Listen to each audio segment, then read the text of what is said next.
तो अगर आप फ्री ई बुक्स और टेस्ट सीरीज पाना चाहते हैं तो हमारी एप्लीकेशन महाविद्या इकोनॉमिक्स को डाउनलोड कर लें।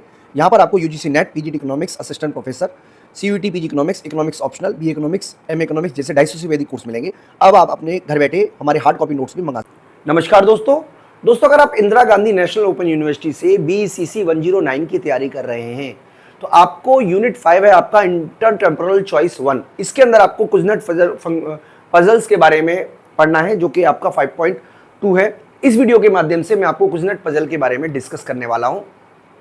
रेफरेंस बुक हमने इग्नो की यूज की है, लेकिन इसका मतलब ये भी हुआ कि ये जो टॉपिक है ये UGC NET, PGT economics, assistant professor जिस भी जगह पर इस वीडियो का यूज होगा वहां पर हम इसी वीडियो को यूज करने वाले हैं। और जो रेफरेंस बुक है हमारी वो मैं आपको ऑलरेडी बता चुका हूं, वो हम इग्नो की बुक से आपको करवा रहे हैं। तो सबसे पहले आप समझ लीजिए कि आपने कुजनेट पजल या कंजम्पशन पजल पढ़नी है। उससे पहले हम एक बार कीज के कंजम्पशन फंक्शन पे आ जाते हैं और वो भी समझना आपके लिए बहुत जरूरी है। तो यहाँ पे हम कीज का साइकोलॉजिकल कंजम्पशन फंक्शन की बात कर रहे हैं। उसमें उन्होंने बताया कि सी जो होता है वो होता है सी बार प्लस बी वाई, यानी कि ये जो होता है ये हमारा ऑटोनोमस कंजम्पशन है, ऑटोनोमस कंजम्पशन है जो कि हमेशा कांस्टेंट बना रहता है। ये जो है ये वाला ये हमारी मार्जिनल प्रोपेंसिटी टू कंज्यूम है और ये जो है ये हमारी इनकम है। तो कीज का ये मानना था कि जिस समय हमारी, मान लीजिए हम आपको एग्जांपल समझा देते हैं, मान लीजिए इनकम हमारी है 100, 200, 300। तो जो कंजम्पशन है, कंजम्पशन जो है वो आप देख पा रहे होंगे, हम मान लेते हैं यहां पर है 40 प्लस 0.6y, हम ये अज्यूम करके चल रहे हैं। यानी कि यहां पर आपका जो कंजम्पशन हुआ वो हुआ आपका 100। आप y में वैल्यू पुट करोगे तो 100 ही आएगा। 200 से मल्टीप्लाई करोगे तो 120, 120 में 40 जोड़ोगे तो 160 आएगा। और 18 और ये 22, 220। इसका मतलब ये हुआ कि जो आपकी एपीसी है, average propensity to consume, C upon Y जो है वो आपका एक तरीके से आप कह सकते हो यहां पर है 1, यहां पर है 0.8 और यहां पर है आपका 0.33, 0.73। इसका मतलब ये हुआ कि जैसे जैसे इनकम बढ़ रही है, इनकम जैसे जैसे बढ़ रही है, आप देख पा रहे होंगे कि वैसे वैसे जो एवरेज प्रोपेंसिटी टू कंज्यूम है वो गिर रहा है। लेकिन क्वेश्चन ये है कि इसका इंप्लीकेशन क्या है। इंप्लीकेशन इसका ये है कि अगर एपीसी गिरेगा तो लोग इन्वेस्टमेंट भी कम करेंगे, और अगर इन्वेस्टमेंट कम हुआ तो फिर आपके लिए क्या आएगा, रिसेशन आ जाएगा।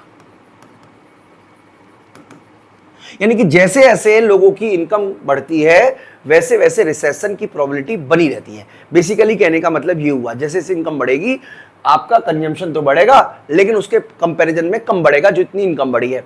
इसीलिए उनका मानना था कि इस गैप को पूरा करने के लिए आपको G अपॉन वाई को इंक्रीज करना चाहिए।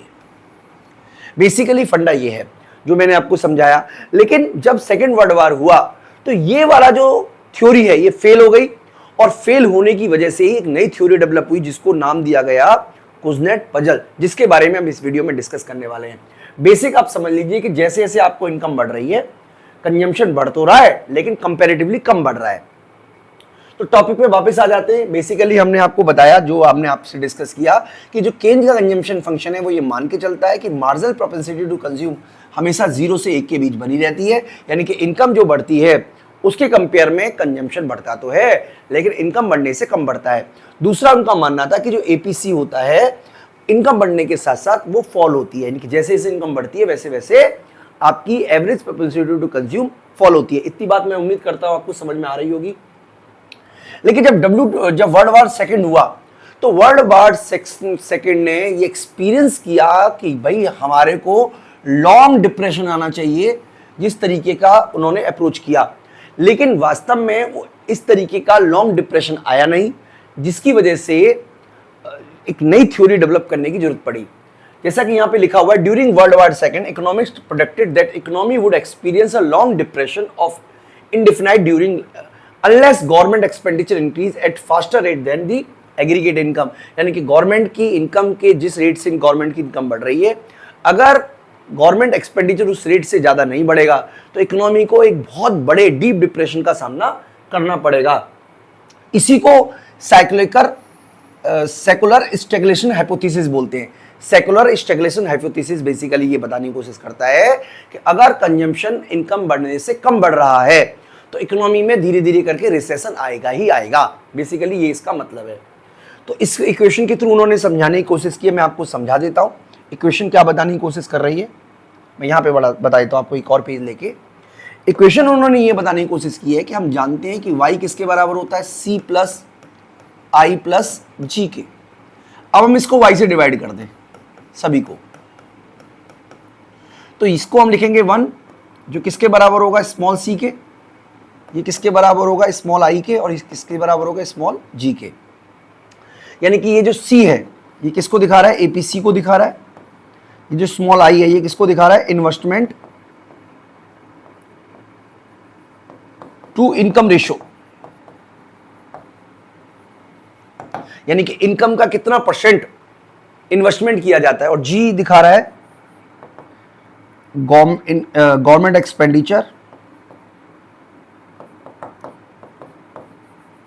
Expenditure to income ratio. अब मान लीजिए आपकी इनकम 1 रुपए के बराबर बढ़ी, सपोज कीजिए आपका कंजम्पशन जो है वो 0.5 है, इन्वेस्टमेंट 0.2 है, तो आपका ये जो ये होगा आपका 0.3। बात क्लियर है कि नहीं क्लियर है, मैं उम्मीद करता हूं। अब अगर इनकम बढ़ती है और आपका ये गिर जाता है तो आपको कंपनसेट करने के लिए गवर्नमेंट एक्सपेंडिचर को बढ़ाना पड़ेगा। अगर आपने गवर्नमेंट एक्सपेंडिचर को नहीं बढ़ाया तो रिसेशन का सामना इकोनॉमी को करना पड़ेगा। यहां पे ये समझाने की कोशिश की जा रही है। बेसिकली आपको ये समझना है कि कीन्च का ये मानना था कि जैसे जैसे इनकम बढ़ती है वैसे वैसे कंजम्पशन बढ़ेगा।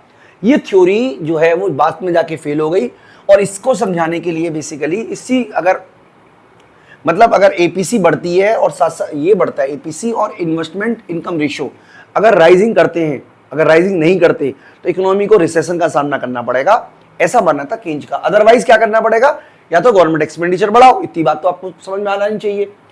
लेकिन ये ऑब्जर्व किया गया कि ये जो थ्योरी है ये फेल हो गई। यानी कि जब लंबे समय में देखा गया कि इनकम बढ़ने के साथ साथ एपीसी कम नहीं हो रही है, रिसेशन जिसकी उम्मीद कीन्च ने लगा के बैठे थे वो पूरा नहीं हुआ।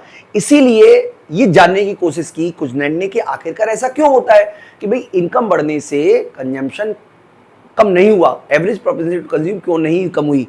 इसको जानने के लिए एक नई थ्योरी डेवलप की गई जिसको हम बोलते हैं कुजनेट पजल के नाम से, या कंजम्पशन पजल। कंजम्पशन पजल के बारे में हम आपसे डिस्कस करने वाले हैं। तो सबसे पहले मैं आपको बता देता हूं कि एम्पेरिकल स्टडी की गई थी, यानी कि 1946 में काम किया गया था। और जो डेटा लिए गए थे 1836 से लेके 1938 तक के बीच में लिए गए और ये फाइंड किया गया। और ये दोनों फाइंडिंग जो है वो कीन्च के जो थ्योरी है उससे अलग है। फाइंडिंग क्या की गई कि एपीसी स्टेबल रहती है, जैसा कि कीन्च ने माना था कि average propensity to consume income के बढ़ने के साथ साथ कम होती है। कुजनेट ने अपने एम्पेरिकल स्टडी में पाया कि ऐसा नहीं है जी। Average propensity to consume overall जाकर आप देखोगे तो स्टेबल बनी रहती है। यानी कि इसकी जो रेंज उन्होंने पाई वो 0. यहां पे कहीं लिखा होगा, हाँ यहां लिखा हुआ है 0.84 से लेके 0.89 के बीच बनी रही। अगर कुछ डिप्रेशन यानी कि ग्रेट डिप्रेशन छोड़ दें, 1929 की जो रिसेशन आया उसको छोड़ दें, तो आमतौर पर ये जो एपीसी है वो 0.84 से लेके 0.89 के बीच बनी रही। यानी कि लगातार इनकम बढ़ने के बावजूद भी एपीसी स्टेबल बनी रही। तो पहला तो उन्होंने ये ऑब्जर्व किया। दूसरा उन्होंने माना कि एपीसी जो है वो इंडिकेटर इकोनॉमिक बूम और स्लम का। मैं आपको समझा देता हूं इसका क्या मतलब है। देखिए यहां पे ही समझा देता हूं मैं आपको, एक मिनट, एक पेज ले लेते हैं। हाँ मैं आपको समझा देता हूं। उन्होंने पाया कि लॉन्ग टर्म में एपीसी इस तरीके से होती है, एपीसी है, ठीक है जी, स्टेबल बनी रहती है। और शॉर्ट टर्म में इस तरीके से, मान लीजिए इस तरीके से हो सकती है। भाई लॉन्ग रन की एपीसी क्या है, it is the average of short run APC. तो उन्होंने ये पाया कि जब शॉर्ट रन की एपीसी, इसको मैं एस एपीसी बोल देता हूं, शॉर्ट रन एपीसी ज्यादा होती है लॉन्ग रन एवरेज से, लॉन्ग रन या एल एपीसी से तो रिसेशन आता है, और अगर कम होती है तो ये बूम आता है। यानी कि बूम की कंडीशन कब आएगी? जब एपीसी बढ़ेगा, और एपीसी तब बढ़ेगा जब एवरेज से वो बिलो होगा। तो उन्होंने दो चीजें ऑब्जर्व की। पहली चीज क्या ऑब्जर्व की, एक बार मैं आपको पता कर देता हूं। उन्होंने पाया कि जब एपीसी लॉन्ग टर्म में कांस्टेंट बनी रही, दूसरा उन्होंने पाया कि एपीसी एक इंडिकेटर है जो बताता है कि इकोनॉमी में बूम आएगा या रिसेशन आएगा। अगर शॉर्ट टर्म की एपीसी एवरेज एपीसी से ज्यादा है तो इसका मतलब इकोनॉमी में रिसेशन आने वाला है। शॉर्ट रन की एपीसी लॉन्ग रन की एपीसी से कम है, इसका मतलब इकोनॉमी में बूम आने वाला है। और इसी के बेस पर उन्होंने अपनी थ्योरी डेवलप की, जिसको हम कंजम्पशन पजल के नाम से जानते हैं। यानी कंजम्पशन पजल को अगर एक शब्द में समराइज करूं तो कंजम्पशन पजल का मीनिंग ये हुआ कि एपीसी हमेशा कांस्टेंट बनी रहती है। यानी कि ओरिजिनल हमने क्या पढ़ा हुआ है, जो केंजियन थ्योरी है कि एपीसी फॉल करनी चाहिए इनकम बढ़ने से। और कंजम्पशन पजल क्या है? कंजम्पशन पजल का मतलब है कि एपीसी कांस्टेंट बनी रहती है। इसी बात को हम आपको यहाँ पे डायग्राम के थ्रू भी समझाने वाले हैं। देखिए, आप कंसेप्ट को समझिएगा, मैं आपको डायग्राम बना के भी दिखाऊंगा, टेबल बना के भी दिखाऊंगा। सबसे पहले यहाँ पे हम बात करें केंज की, और यहाँ पे हम बात करें कुजनॉट की। कुजनॉट की दो बातें हम अप्रोच लेके चल रहे हैं। केंज ये मानता है कि कंजम्पशन फंक्शन इस तरीके से होता है, सी बार प्लस बी वाई, और कुजनट मान के चलता है कि ये इस तरीके से होता है, सी इक्वल टू बी वाई। बस इतनी सी बात आप समझ लीजिए। इसका मतलब ये हुआ कि अगर हम यहां पे मान रहे हैं तो कंजम्पशन कितना मानेंगे, 40 प्लस 0.6 वाई, और ये मान के चलता है कि ये होता है हमारा 0.6 वाई। इसकी वजह से अगर हम इस टेबल को निकालें, मान लीजिए इनकम मान लेते हैं 100, 200, 300, और यहां पर हम कंजम्पशन लिखें, कंजम्पशन हमने माना 40 प्लस 0.6 वाई, तो ये हमारा आ जाएगा 40 plus 0.6 into Y, 40 plus 0.6 into Y, 40 plus 0.6 into Y. तो दोस्तों कहने का ये मतलब हुआ कि ये हमारा हो गया 100 का, ये हमारा हो गया 120 और 40 160, और ये हमारा हो गया 220। और जब आप एपीसी निकाल रहे हो जो कि सी अपॉन में वाई है, तो ये आएगा 1, ये आएगा 0.8, ये आएगा 0.73। लेकिन जो कुजनॉट मान के चल रहे हैं, कुजनॉट क्या मान के चल रहे हैं, कुजनॉट इस तरीके से मान के चल रहे हैं कि वाई हमारी है 100, 200, 300 और 400, और जो हमारा कंजम्पशन है, सॉरी जो कंजम्पशन है वो हमने 0.6 माना, तो ये आएगा 60, 120, 180, 240। यानी कि जो हमारी एपीसी है वो एमपीसी के बराबर 0.6 बनी रहेगी हर केस में। इसका मतलब यह हुआ कि इस केस में हमेशा एपीसी और एमपीसी बराबर बराबर होते, जबकि इस वाले केस में अगर आप देखोगे तो इस वाले केस में हमारा एमपीसी के कंपैरिजन में ज्यादा है एपीसी। डायग्राम के थ्रू दोस्तों अगर हम इसी कंसेप्ट को आपको समझाने का कोशिश करें तो मैं आपको डायग्राम के थ्रू समझा देता हूं।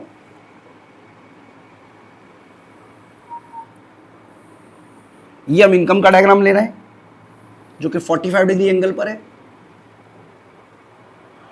और इस केस में ये हमारा है कंजम्पशन का डायग्राम। यानी कि इस तरीके से आप कंजम्पशन का डायग्राम दिखा सकते हो। ये हमारा लॉन्ग टर्म का है, लॉन्ग टर्म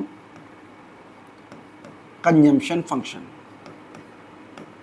हां, अगर शॉर्ट टर्म की बात करें तो शॉर्ट टर्म में हमारा कंजम्पशन फंक्शन इसी तरीके का होता है जैसा कि केज ने सजेस्ट किया था, शॉर्ट रन कंजम्पशन फंक्शन। तो दोस्तों कंक्लूजन आप निकाल लो, बहुत ही सिंपल कंक्लूजन है, बहुत ही सिंपल सी बात आप समझ लीजिए कि कुजनॉट ने ये माना था कि एपीसी कांस्टेंट बनी रहती है, इसीलिए एपीसी और एमपीसी बराबर होंगे, और इस केस में एमपीसी जो है वो कांस्टेंट रहने के बावजूद भी आप देख सकते हो कि एपीसी फॉल कर रही है।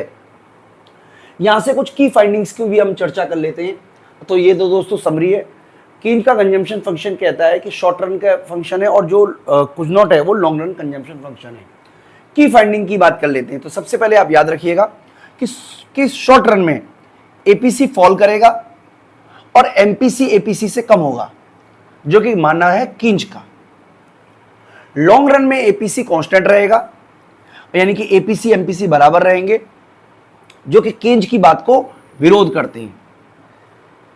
साथ ही साथ बिजनेस साइकिल भी आते हैं। एपीसी अगर फॉल करेगा तो बूम पीरियड को दिखाएगा और राइज करेगा अगर एपीसी तो ये आपके स्लम को दिखाएगा। यानी कि अगर इस तरीके से फॉल करेगा एपीसी तो मैंने आपको बताया ऑलरेडी, ये आपको क्या दिखाएगा, फॉल इन बूम। यानी कि अगर एपीसी जो है वो बूम में फॉल करता है और अगर स्लम होता है तो उसमें राइज करता है। इसको हम आपसे ऑलरेडी डायग्राम के थ्रू बता चुके हैं। तो दोस्तों इस तरीके से हमारा टॉपिक कंप्लीट होता है। The Kuznets puzzle posted a challenge to economist who recognise that consumption depend upon not only current income but also the factor other wealth and assets. तो दोस्तों इसके बाद हमारा कुजनॉट है, कुजनॉट ये मान के चलता है हमारा कि हमारी जो कंजम्पशन है वो करंट इनकम पे डिसाइड हो रही है। लेकिन इसके बाद कंजम्पशन की कुछ और थ्योरी बनी जिसमें बताया कि कंजम्पशन हमारी करंट इनकम पे नहीं डिपेंड करता बल्कि हमने पास्ट में क्या कमाया उस पर भी डिपेंड करता है, यानी कि लाइफ साइकिल का डिपेंडेंट है। तो इसका जो एक्सटेंशन है उसके बारे में भी हम आगे डिस्कस करेंगे, जो कि लाइफ साइकिल थ्योरी है। मैं उम्मीद करता हूं कि अभी फिलहाल आपको इतना टॉपिक समझ में आ गया होगा। इस वीडियो में इतना ही। Thank you.